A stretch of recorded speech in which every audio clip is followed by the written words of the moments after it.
Hi everyone. My name is Sai. I am an engineer at Google. I work on the Earth Engine team.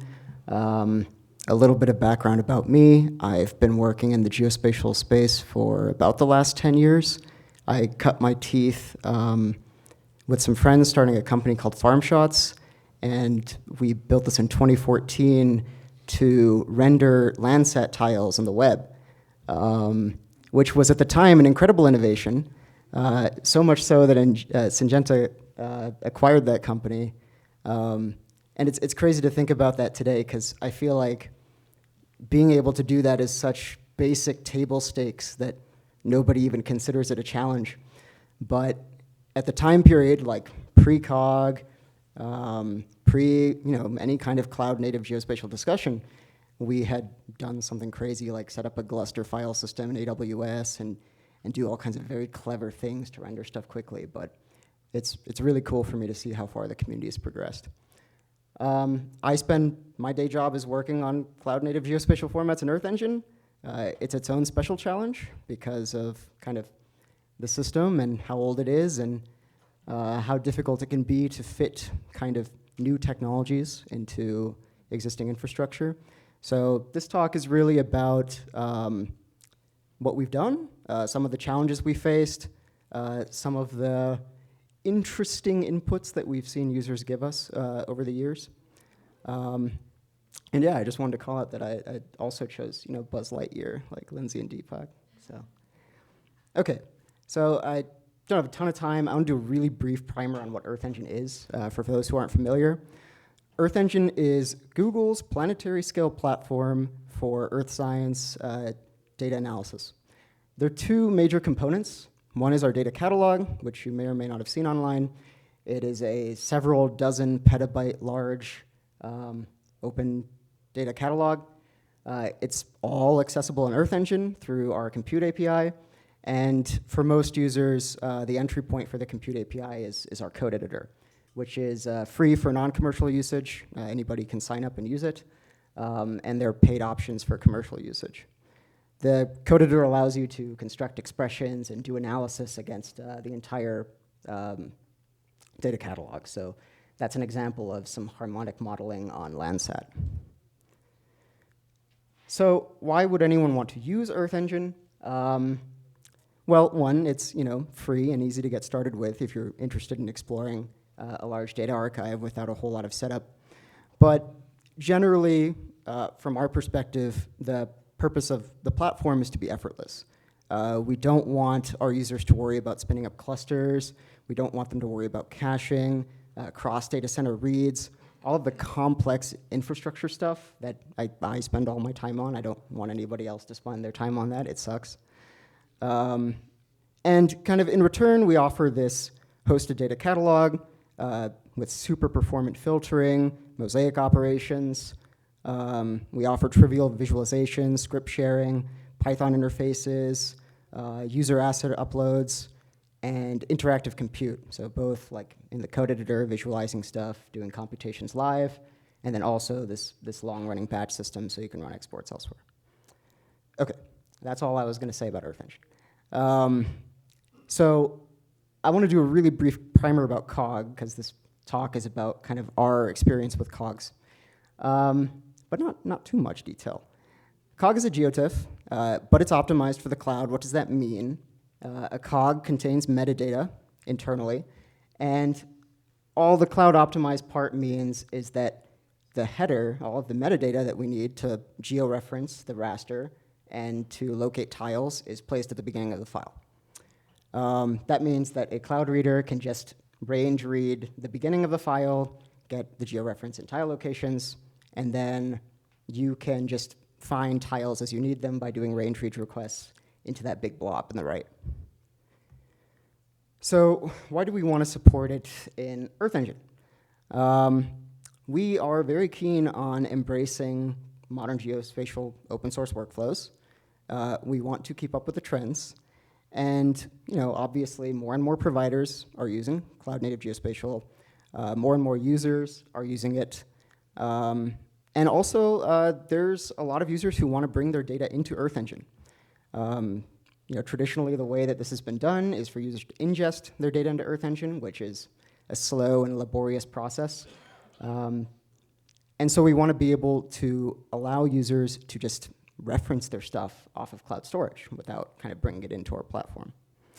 And finally, just from a technical standpoint, because Earth Engine is hosted on Google servers, we benefit massively from data locality and caching. So if you have a big archive of data in cloud storage, we don't pay egress to read that stuff. We sit in the same data center, so reads are super efficient, they're super fast, low latency. We benefit a lot from that locality. Okay, so in terms of what we support today, the first one I want to show off is just dynamic cog loading. So if you go to Earth Engine and you have a cog that you have access to in cloud storage, you can just read it. Super easy, just give us URI and we'll go do the metadata parsing, we'll go do the tile range read requests and all of that stuff, and you can render it. And I think this is actually quite table stakes these days. The next thing that we can do is this feature called cog-backed assets. So Earth Engine has this very powerful user data catalog feature. This is actually quite similar to a data cube. You can create an image collection, which is a collection of homogeneous rasters. And this can be arbitrarily large. The Sentinel-2 collection, for example, has something like 30 million assets in it. If you have a large set of COGs, for example, like say you're NASA and you have Landsat, you can create cog-backed assets, which are basically pointers from our data catalog to a cog in GCS, and you can render them, and they're extremely performant. We hold on to a bunch of data internally so that we can read these things really quickly and really efficiently. And then the final thing, I guess I jumped the gun a little bit there, but we support cog-backed image collections. So you can create a ton of cog-backed assets, put them together in one place, and then you can use those just like any other image collection in Earth Engine, and just as quick, just as easy. Don't need to worry about any of the stuff under the hood. We are putting kind of our money where our mouth is. We've started to publish some data sets entirely as cog-backed ones rather than stored away in Earth Engine silo. So this one here, for example, is the WeatherNext, I can't remember the near-term forecast data set produced by one of the weather teams at Google. Has something like 300,000 COGs in it, and it's published freely on the Earth Engine data catalog, and you can access it in Earth Engine, and all of the underlying data is in cloud storage. We don't actually host it in private Google storage or anything like that. And I think that this is a model that we are trying to continue to adopt. Obviously, the product is old. We launched in 2010, way before any of this stuff existed. And so it is a monumental effort to bring, for example, all of these private collections that we've been storing in our private storage, in our proprietary formats, out into cloud storage and cloud native. But that's something that we really believe in, and it's something that we're hoping to continue to do over the next couple of years. Okay, so now onto kind of our experience with COGs. My experience with COGs, I think they're great for a couple of reasons. One, they're widely used. We see tons of support in existing tooling, tons of users have collections of COGs, providers are producing COGs. I guess Deepak and Lindsay had a different opinion on this, but because they're single files, I actually think they're really nice to work with. They're easy to download, easy to share. The georeference is baked in, and because there is this long history of tooling, open source tooling, that you can use to parse it, it's just easy to work with them. Plus, they support reduced resolution pyramids, so if you want to render and share maps with other people, they can zoom out, zoom in, and they can get good performance from them. Okay, ways that COGs are less great though. They can be complicated to read efficiently. I feel like tooling hides a lot of this complexity in practice. But if you go back to that way earlier slide where I showed this metadata block, I have no clue how big that metadata block is. As someone who has spent too much of his life writing COG parsers and very defensive programming against very creative COGs that are given to me, it turns out that it's actually, can be quite difficult to read these things efficiently and implement efficient caching mechanisms. I have no idea how many tiles are in your COG or how big your header is or how you've decided to arrange the thing. At Earth Engine scale, we've observed that caching is an absolute must. We have to cache extremely aggressively and efficiently to reduce the amount of spam that we send to cloud storage, to reduce our own latency and cost. We observe that these COGs break down at the limits. If you have something that's too big, like hundreds of thousands of pixels, which people do try. I've seen 100, 200, 300 gigabyte COGs sent my way, and I have to very politely turn them around because their metadata chunk is like 100 megabytes. I'm like, no, we're not reading that, we're not caching it. Because of the complexity of the tooling, they're easy to misconfigure. So for example, I have some more examples, I think, on the next slide. And finally, under the hood, the format is quite complex. The tooling abstracts all of this out, but if you were to try to write your own GeoTIFF parser, good luck. Go read the Adobe TIFF specification. It's like 200 pages long. It is less helpful than the C specification. The links all are dead. You have to use the Internet Archive to find out what half the tags do. Half of them aren't documented. Pain in the butt. I don't recommend it. Okay, so common gotchas that we've observed with using this stuff. People come to us, for example, with pixel interleaved rasters with too many bands. So I've seen 300 band GeoTIFFs that are pixel interleaved. And we will try to read them, and they will be slow. Because, in pixel interleave, that means that each tile inside of the GeoTIFF contains 300 pixels. It contains 300 bands worth of pixels. So immediately slow, awful. And usually people only care about like 2 or 3 of the bands. We find that predictors are frequently omitted. So people will produce data sets and then immediately leave 5 to 20% of the data that they could be saving through compression on the floor because they don't use predictors. We find that often people don't know what compression to use, they don't benchmark this stuff, so why would you use deflate when Z-standard is available, for example? It's just better, it has faster decompression characteristics. We find that people come to us with no pyramids, so they'll generate a GeoTIFF and then wonder why it's so slow when they zoom out. Sometimes we'll see providers produce GeoTIFFs with the incorrect reduction policy, which kind of sucks, because then we have to regenerate the whole thing using the right reduction policy for whatever data that thing is representing. So, if you were to ask me, having gone through all of this trouble, what my ideal COG data set is, I would tell you that it looks something like Landsat in Sentinel 2. Approximately 5,000 by 5,000 pixel squares with 1 COG per band, which is how these giant data sets are distributed. I think they've done it right. I have seen every other combination of this, and all of them suffer for some ways. I've seen people generate a map tile, like a web map tiling, and then give that to me as a COG data set, and why? Why would you do that? I'll see people come to me with giant COGs, which, again, they're just unwieldy to work with. Try GDAL warping 100 gigabyte GeoTIFF and see if it works. It doesn't. I can't do it.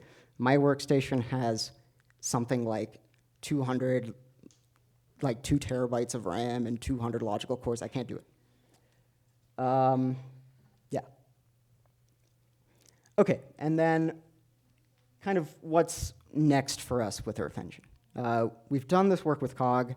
We've learned a lot of lessons. And the next thing that we're working on is Zarr. Obviously, there's a ton of interest and ton of momentum behind Zarr. And I have, learned a lot over the last couple of months in the work on implementing it. Some things that are not so, things that make it hard first. There's no standard for reduced resolution pyramids. And so for visualization, we suffer the same issues as, for example, if someone gives us a COG with no pyramids. There's no standard for encoding the georeference, so it's not as easy for us to just take the URI to a .zarray file and render it. We have no idea how to place it on the planet. And this is a personal observation based on data sets that Google has published. I think it's hard to manage millions and millions of files. For example, I think that I tried to cloud storage list the ERA 5 data set that Google publishes, one of the arrays, and I ran it by accident for several days. It does not terminate. That operation just continues to try to list objects forever, because there are just tons and tons and tons of objects in that bucket. And if you ever want to delete millions and millions of buckets, you are going to wait a long time. Or millions and millions of objects from a bucket, you're going to wait a long time. But what makes it great, I want to echo a lot of the same points from the previous presentation. There is support for multi-dimensional pixels. That is really excellent. That's something that's lacking in GeoTIFF. There's only one read for the metadata, and the metadata is constant, which means that the raster can basically infinitely scale. And I think it's really easy for pipelines to write and read, which is a great benefit. One of the challenges with writing pipelines that output GeoTIFF is that they can only be so big. And so you have to be kind of clever about how you shard them. Okay, and then finally, I wanted to get into kind of my ideal raster format. If someone wants to kind of assemble this thing for me, I want an easy to parse georeference. I want the projection and affine transform. I would love support for power of 2 reduced resolution pyramids that are just very simple metadata. I would like, again, constant metadata, one read to fetch. I would like it to optionally be broken into shards, which have a constant number of chunks, and then each of the chunks have a constant number of tiles. I believe there is a specification in Zarr v3 for this, which I hope to explore sometime soon. And then finally, I want fast reads, writes, and appends. And again, to kind of echo the last talk, I think that this thing is a marriage between IceChunk, Kerchunk, obviously Zarr, and GeoTIFF. Okay, that's what I got. Any questions?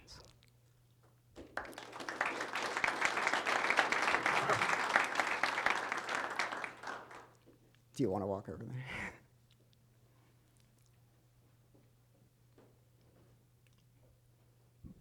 Yeah, thank you for the talk. I was wondering how you practically handle the huge variance in what a user will send you, all the different types of COGs, like the 1,000-band pixel interleaved files. In general, we will try our darndest to read them. I have tried to err the implementation towards maximum lenience. And as a consequence of this, sometimes performance will just degrade. And we can't really inform people that, hey, your thing, what you have given us is not optimal. Which is kind of unfortunate, because I would like to be able to return that kind of information somehow. But it's also hard, because as a system, how can you address, is this person doing something that's smart or not? We have defenses. For example, we won't allow GeoTIFFs beyond a certain header length. We won't allow a certain number of tile configurations. We won't allow certain compression schemes. You can't. There are limits that we put in place to defend ourselves, but beyond that, we actually just let you do whatever you want and suffer the consequences, I guess. Well, thank you.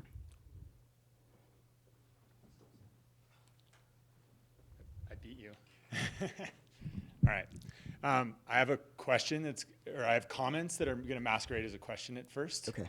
The question is, it's a tricky business. So the question is, can we get you to just skip to Zarr v3? Your title said Zarr v2, so that's the question. But that's an easy one. It's just yes or no. So let me just tell you the comments first. I think you all should engage with the GeoZarr effort, both for pyramids and for reference systems.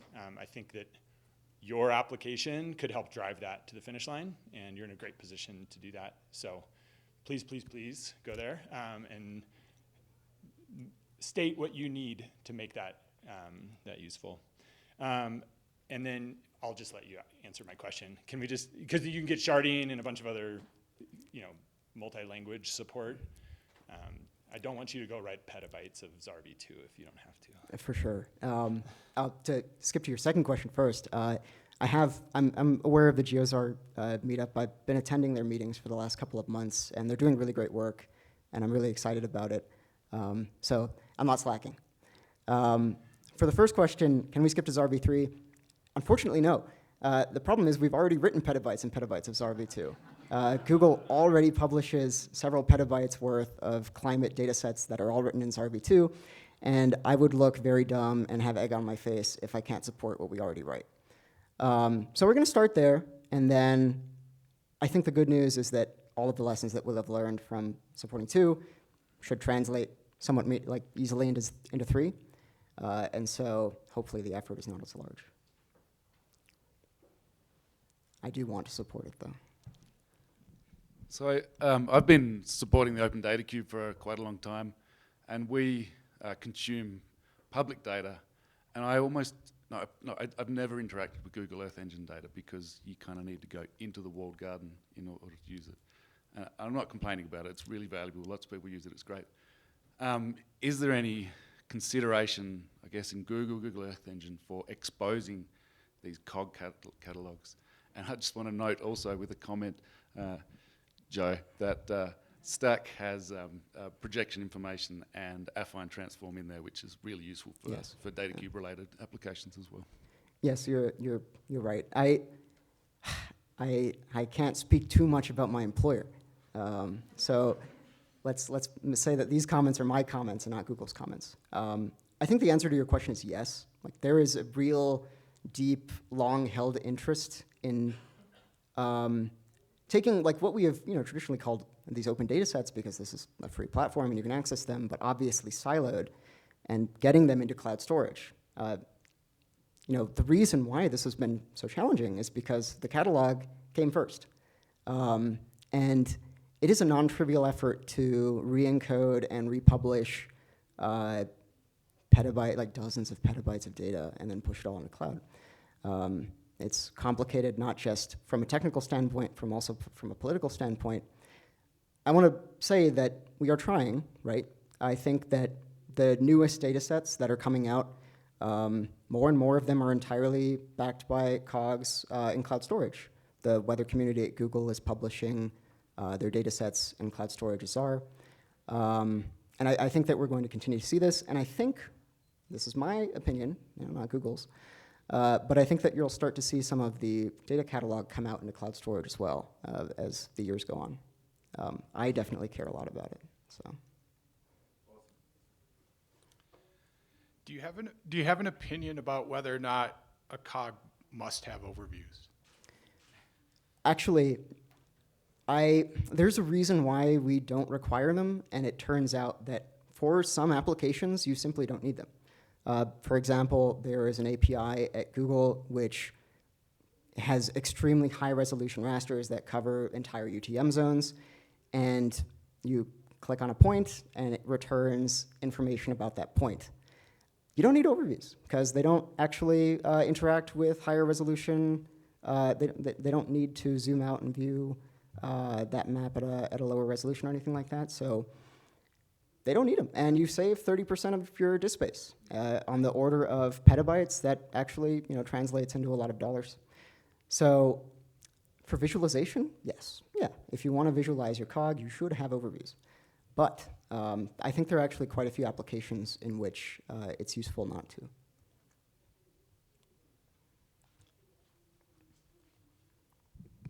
Thank you for the presentation. I'm not familiar with the Google Earth Engine platform, but is there a streamlined process to marry your vector data sets with the COG-backed data sets from Google and at a uniform resolution? Yeah, so within the Earth Engine API, we support operations like reduce regions, so you can take vectors on your left hand and rasters on your right hand and do kind of reduction operations against them to get, for example, like mean value within this polygon. We also recently launched a collaboration with BigQuery. So from BigQuery, you can call Earth Engine to do reduction operations. So that's also available. We are keenly interested on making our vector support more excellent. So it exists. I think there's some documentation on our website about how to do raster vector operations, but there's also more stuff coming out. Thank you.